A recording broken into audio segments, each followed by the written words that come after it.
Jumpin' In on Manx Radio. With Howard and Chris Kane. Hello. Good evening. And welcome.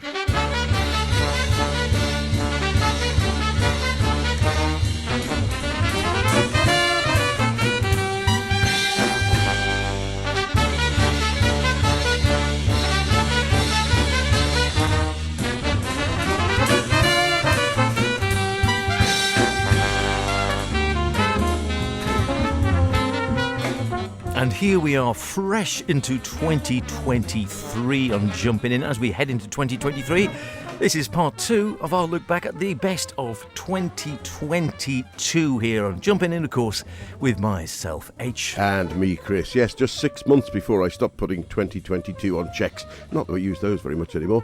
Welcome to this week's show, indeed the first of 23, where we round up our selection with some of the best 22 had to offer. And if you're counting, there's just 358 days before the next one, so you've got plenty of time to save up.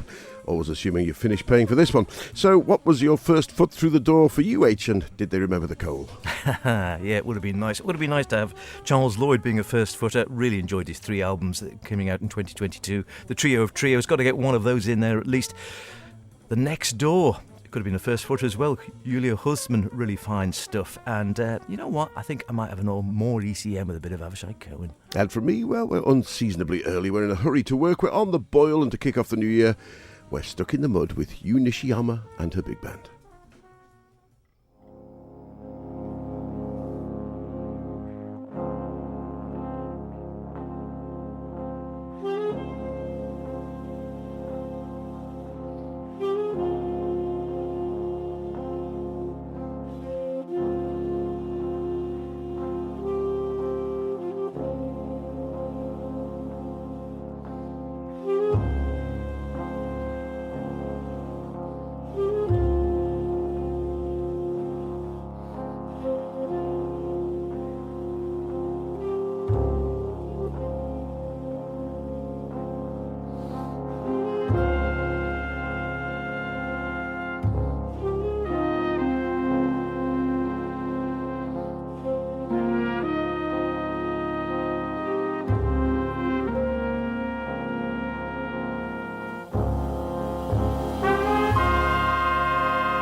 Lotus in the Mud, the title track from the stunning debut from New York-based saxophonist, composer and band leader Yu Nishiyama, originally from Japan, no surprises there, where she studied piano at the age of 5 and only took up the sax age 14 in a classical orchestral vein before carrying on her studies, getting a degree in sax playing in the States and a master's in composition.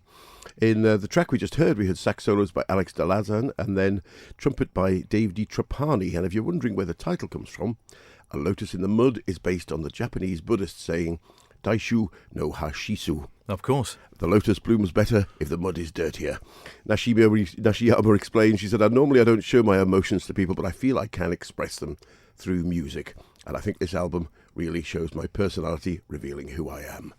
Very good. Looking forward to more from her. Yes, that will be a great band to see live. This band is a great band to see live as well. We know for a fact, because we've seen it. Julia Holzman with her quartet. We were lucky enough to see her a couple of years ago at London Jazz Festival. Also do an interview, which you'll have heard here, of course, on Jumpin In, and a really lovely woman as well. She said, oh yes, of course, no problem. Came and chatted and laughed away, and was terrific fun. Did a sting for the show and all the rest of it. She had a new one out relatively early on in 2022, and I certainly put it onto my list for best of quite early on, in as much as a one of two, I think, this evening we can get them in.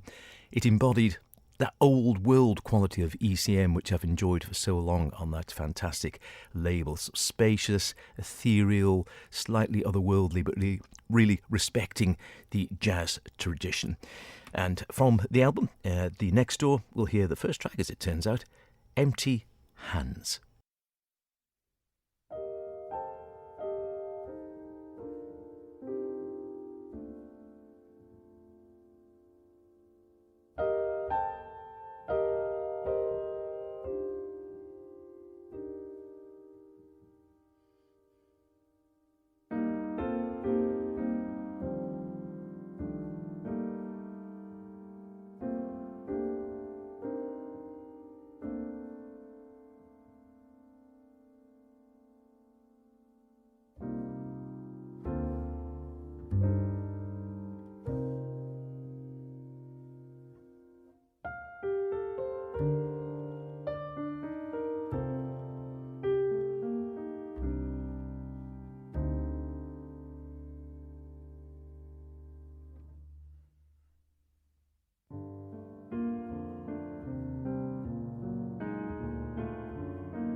Lovely stuff. Enjoying that lot. Empty Hands, the Julia Hulsmann Quartet. That's Julia on piano.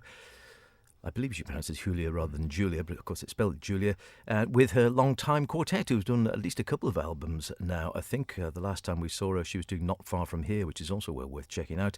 Uli Kempendorf on a tenor sax, added to the basic trio she used to have, made a great difference, I think. It's brought a lot more depth and really has made a good trio into a great quartet. Mark Mulber on double bass and Heinrich Köbling on the drums, very subtle drummer in the background there. And as I say, I mean, we've been great fans of the ECM label for a long time. Of late, we sometimes keep thinking, oh, maybe there's not as much ECM which sort of touches the soul as much as when we first started listening. Maybe that's age, I don't know. But there's been 2 or 3 releases this year, and I've picked 1 or 2 for my best, because they really, for me, have touched that sort of old world, old school feeling of ECM, which I've enjoyed so much. A sort of, as I say, a nod to the ethereal, a nod to some modal jazz, and a nod perhaps to a little bit of minimalism as well. Great stuff. And as you say, she was very, very happy to have an interview and great fun too. Now, 2022 was also a fantastic year for archive material being unearthed, and this next one is a cracker. Taken from On a Clear Day, the Oscar Peterson Trio live in Zurich. Here's Richard Rodgers, Younger Than Springtime from South Pacific, given a swinging treatment from Oscar, caught here at the top of his form.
Younger Than Springtime, given the inimitable Peterson treatment to a very, very receptive audience recorded back in Zurich in 1971. And what a trio.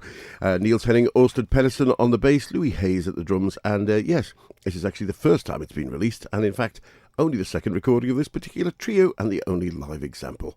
And in any case, any new Oscar Peterson is well worth grabbing, particularly when it's as good as this. Terrific stuff. Never go wrong with a bit of Oscar, it has to be said, and always a joy. I was looking, and we might squeeze in a bit of Mingus if we've got time today, because that was another re-release, or at least a reissue. I say reissue, an archive recording coming out now for the first time, rather than a reissue is what I should say. Mingus, The Lost Tapes Live from Ronnie Scott, which is a great one. This one is one of three marvellous ones that came out from the ever-young Charles Lloyd. A trio of trios, all wonderful, all different, as you can imagine. Difficult to choose where to go, so I went back to the beginning of the first one he brought out in the first third of the year.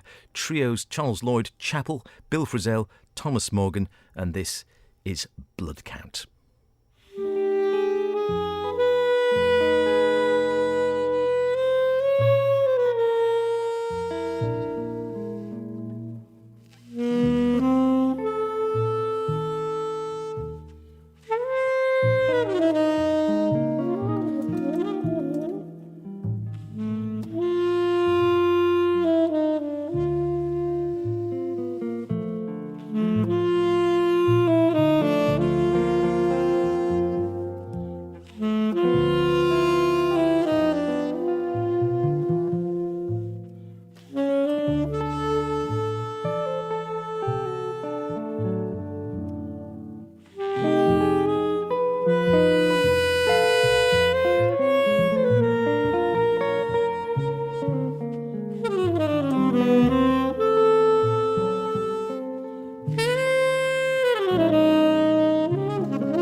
Terrific stuff. Charles Lloyd, the first of his trio of trios, which was called Trio Chapel. Bill Frisell, unmistakable, I think, pretty much on guitar. And his long-time partner, they've done 2 or 3 on ECM as well, Thomas Morgan, one of the sort of most tasteful, laid-back and ethereal, or at least academic-sounding bass players, I think, on the New York scene. Always really thoughtful, Thomas. He can swing, but it's always that great sort of thought behind all his playing, as if he thinks about every note, I think. Wonderful bass player, and like I said, they've done a couple just as a duo, Bill Frisell and Thomas Morgan, well worth checking out as well. Any of those trios, I think I could have played. Is this my favourite? I don't know. It was almost a dip, and I haven't really had a chance to listen to the Zakir Hussain and Julian Lage one yet thoroughly to give it a full chance, but the late ones are always the way, isn't it? The ones earlier in the year you've been listening to for months, and the ones later in the year you've only had a chance to listen to for a couple of weeks. Yes, well, I'm thinking some of my later in the years are going to go into next year's, or this year's rather, choices, simply because we haven't aired them at all yet. Now, a firm favourite of mine, and in fact a regular on the show, and the only one to make it twice into my list, is Russian-born, but for the last 30 years, New York-based trumpeter and composer Alex Sapiegan, with some 25 titles in his own name, countless sessions recorded with Mingus Big Band, Dave Holland, Dave Kikoski, Michael Michael Brector's Quindectex, Shalia Suri's Multiquarium Big Band, and many, many mothers. It's perhaps surprising this is only his second recording for the Positone record label, who are garnering comparisons with classic Blue Note era recordings due to their liking for hard bop and post bop. Well, he certainly swings. Here's Rush Hour.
Hello, I'm Jasper from Phronesis. You're listening to Manx Radio with Chris and Edge.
To have lost our ties with one another, to have become strangers and even enemies of one another and competitors. We've lost a lot of our spirit. We have so much to rediscover. There are so many creative energies that are part of human history that have been lost because we've been pursuing the almighty dollar. We haven't recognized at what expense we've done that. The expense not only of the earth, not only of people of color, but of our own souls.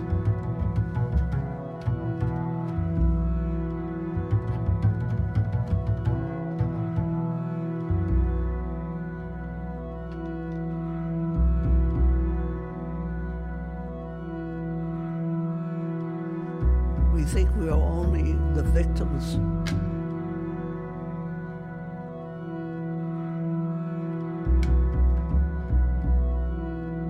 We no longer recognize that we have the capacity within us to create the world anew.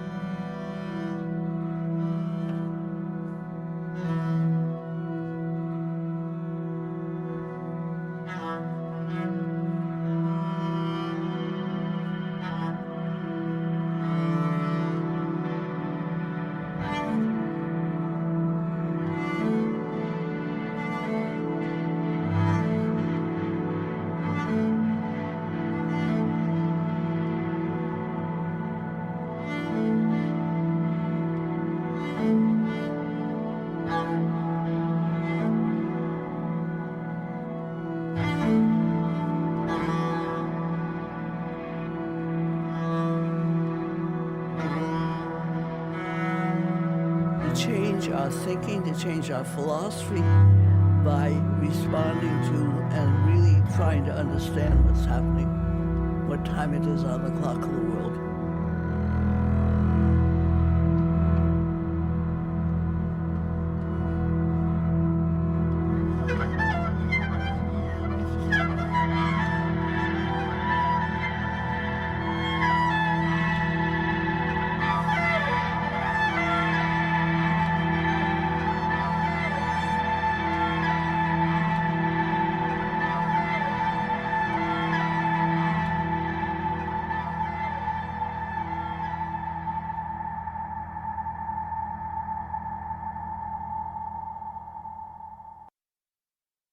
And a bit of a sudden ending there because it does fade onto it's one of those ones where it all programs together.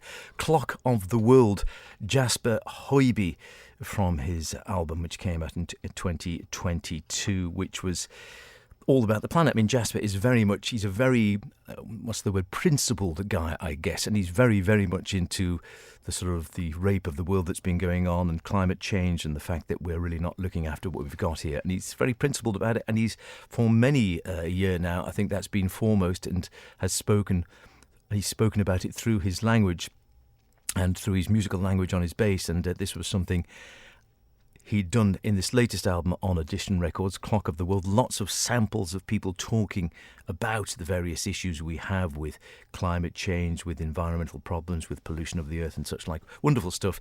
Put together very well, and thought something a bit different, I thought. And as those sort of protest albums go, I thought it was really most enjoyable. And that one actually did make me sit up and listen when I heard it the first time in the car. Really good. And again, a really nice guy. We've got a great piece coming up with him we recorded this year, just after that gig down at the London Jazz Festival. And he's another one who's always got a smile and is always keen to make time to come and talk to us, which is a thumbs up in our book. Absolutely. And prior to that, we had Rush Hour taken from the latest release from trumpet maestro Alex Sipayagin. As a child in Russia, Alex was immersed in classical music and only came to jazz by chance, he says, when listening to a friend's mixtape, when he was completely enraptured by Lee Morgan's The Sidewinder without knowing who it was or indeed which album it came from. Well, I'm glad for one that he took the time to find out what it was. The quintet's made up with the stellar house musicians on the Positone label, Art Hirahara on piano, Boris Kozlov on bass, Rudy Royston on the drums, and saxophonist Diego Rivera joining Alex in the front line. Ascent to the Blues is out now, and thanks to Positone for sending us a copy. Terrific stuff. I promised you a little bit more ECM with that fantastic, classic, old-school ECM sound. This one definitely ticked it for me. Avishai Cohen with an album that came out actually in the first half of the year, I think. And this is Naked Truth Part 2.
ticking that old school ECM box again for me in 2022. Avishai Cohen, no, not that one, the trumpeter. Yes, I know there's too many Avishai Cohens around and they're all brilliant players.